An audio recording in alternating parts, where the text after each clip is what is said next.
How's it going, guys and gals? I am Advanced Warrior. And I'm CJ. And in this video, we will be showcasing the Round 2 map of the Tiny Wars Open Tournament, Defend from the Invasion. It is a 2-base versus 1-base airport side along both sides. And the noticeable thing about this map is that it is a very terrain-heavy map, especially for the 2-base sides of either player. First of all, the 2-base side has to go around this bridge and then loop around to even start heading towards the direction of the opponent's HQ. But another thing that, as you can see here, all but impassable plus rough terrain for the 2-base side of both armies. It is the 1-base side of both of the players that they are free from heavy terrain and can perhaps like move out and start capturing maybe the center properties, but they might also have to use some units up to hold the line, I guess, and basically defend from the invasion. It's a very choky map, but it is very free for the 1-base side. So the 1-base side is very free and flexible to do whatever they choose, but for the 2-base side of both players, yeah, like they'll have to get up to here if they want free terrain to go through the center. This little choke point here has 2 forests and a ruin. There's 3 ruins over here in mountains, a bunch of ruins over here. Very punishing if the 2-base side wants to go towards the center. Wastelands, actually, but Wastelands. I am sorry. And you have mouse control. I forgot. Oh no, keyboard control. Keyboard. All right. Yeah. So let's get into kind of the income. So there are 38 properties on this map. We got the HQs. We got 3 bases for three factories on each side. An airport for each side. We got all these radars. You have all these cities. So overall, 38k of income is up for grabs, which means during an even game, you have both players at about 19k. So let's see. Hold on, let me do that again. If I can, I'm drawing kind of this line of what properties you would expect each player to get. Something probably like... That is not symmetrical, bro. No, I'm not trying to be symmetrical. These are the properties that each player is basically guaranteed to get. Outside of the lines, you mean? Yes. And then these properties are probably favored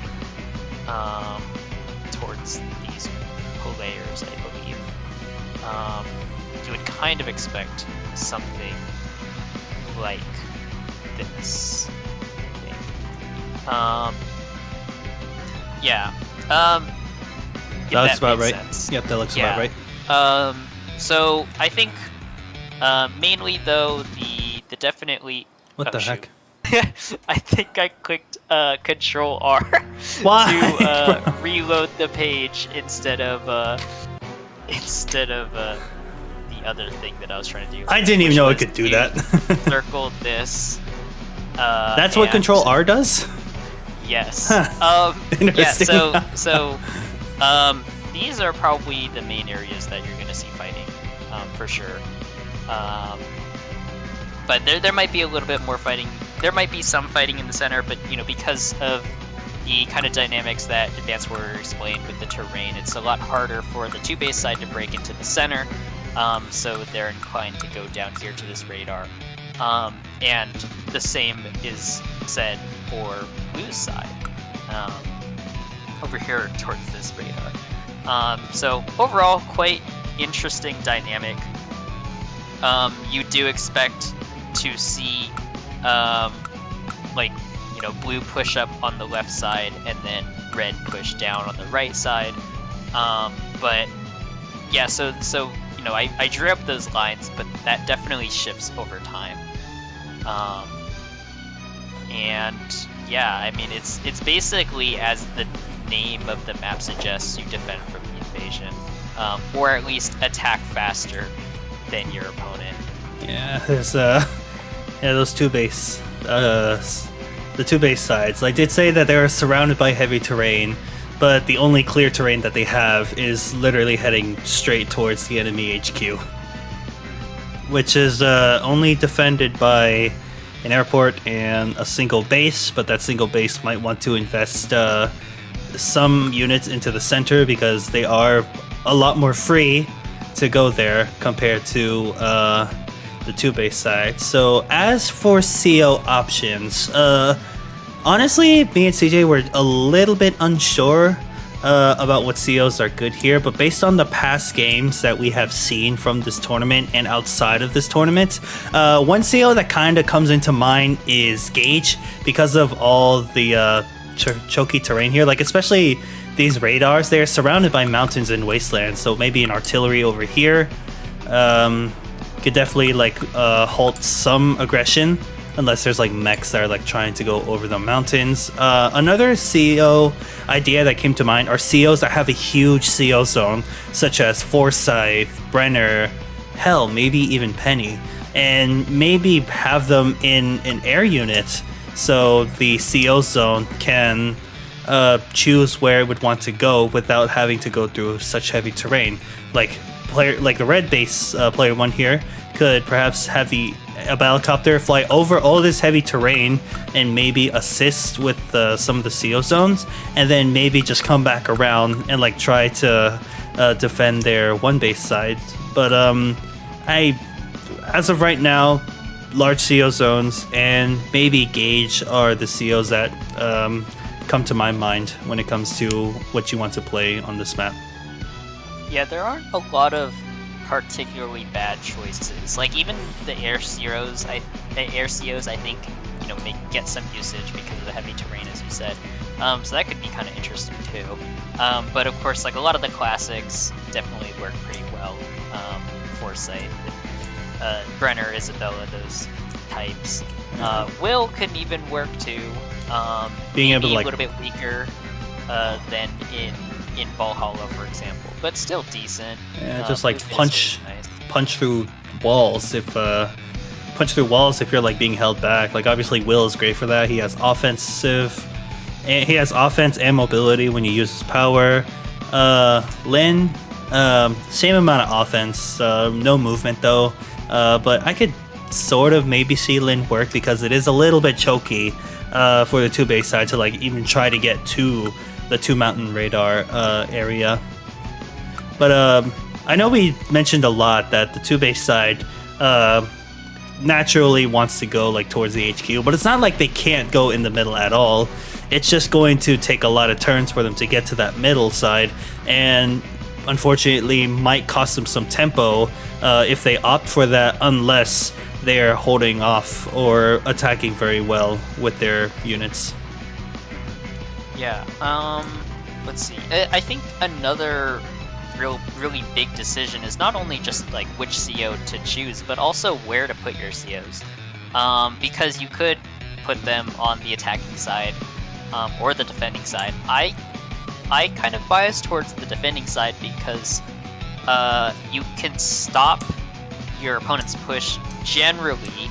At least the general idea is that you can slow down your opponent's push, because then they're less inclined to push into you if you're positioned to get a lot more energy, and then you can be with that energy and with like the potential CO power, you can kind of be a threat on the other side. But I mean, it's still perfectly valid to put your CO on the attacking side too, to just, you know, strike faster, harder, right? So both of those, you know, can be interesting choices for sure. Yeah, especially COs with like global affecting powers. Like Brenner can heal his units across the map.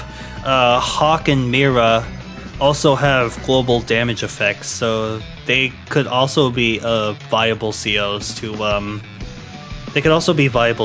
like just try to help their other front when they get that power. As for, let's see, unit composition, I think we kind of briefly mentioned artillery Gauge. Arties are quite strong here because the pushes are a little bit less.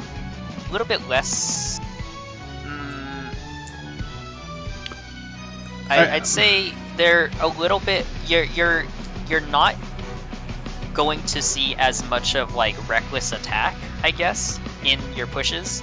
Does the word funnel help at all? Maybe, yeah, I guess. And so you need to be securing ground. Like, you need to be... When you're, like, especially even if you're pushing on the attacking side, like, you can't just, you know, throw in a bunch of tanks and expect to win like that. You can't just go fast and get in there. Just because your opponent, you know, can deploy units faster. They're closer to their factory generally, so they can get, like, medium tanks and such. So you're probably going to need to invest in indirects to kind of hold down the ground that you're gaining. If that makes sense. Yep. But anything else?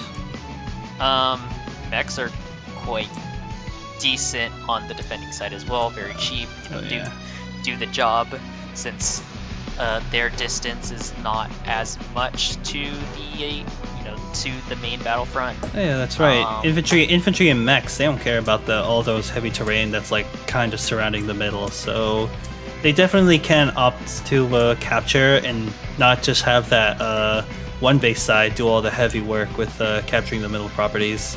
Infantry definitely, and you might maybe see the support of air units. Yeah, you're gonna expect your bread and butter units, your tanks, your AAs, your B-copters. As we said, the Arties. You're gonna have a lot of bikes as well, but infantry and mechs have their place here. Even a recon can do decently because there's, you know, all these roads leading towards the center. So you can get a recon early to harass and to zone out your opposing capture units. So that's an option as well. But yeah, a lot of basically variation is possible here on this map. So yeah, a lot to think about. Yeah, it's going to be interesting to see what our players are going to come up with when they're faced with this map, and see what kind of COs they're going to pick and what kind of playstyles or objectives that these players are going to go for when they defend from the invasion. Do not forgive me for that pun. I absolutely deserve it. But I mean, we're just gonna keep doing that. We are just gonna keep doing that. But I am very excited to see how games on this map will turn out. So if you're interested, feel free to hit the subscribe button to be notified when these games premiere on this channel. The full bracket will be in the description below. See if you maybe want to, like, who you want to root for or whatever. But yeah. The tournament so far has been going great. Thanks to everyone who's joined. And I just noticed that I'm not no CO. I am Tinker. Yeah, you are. I am. But anything else to add, CJ? I don't think I do. I think just, you know, I look forward to seeing these games. I look forward to casting them. I'm sure they'll be quite interesting. Absolutely. All right, guys and gals, thank you so much for watching this round 2 map showcase. I am Advanced Warrior. And I'm CJ. And you all have our warmest regards. Please take care. Thanks for watching. Ciao, ciao.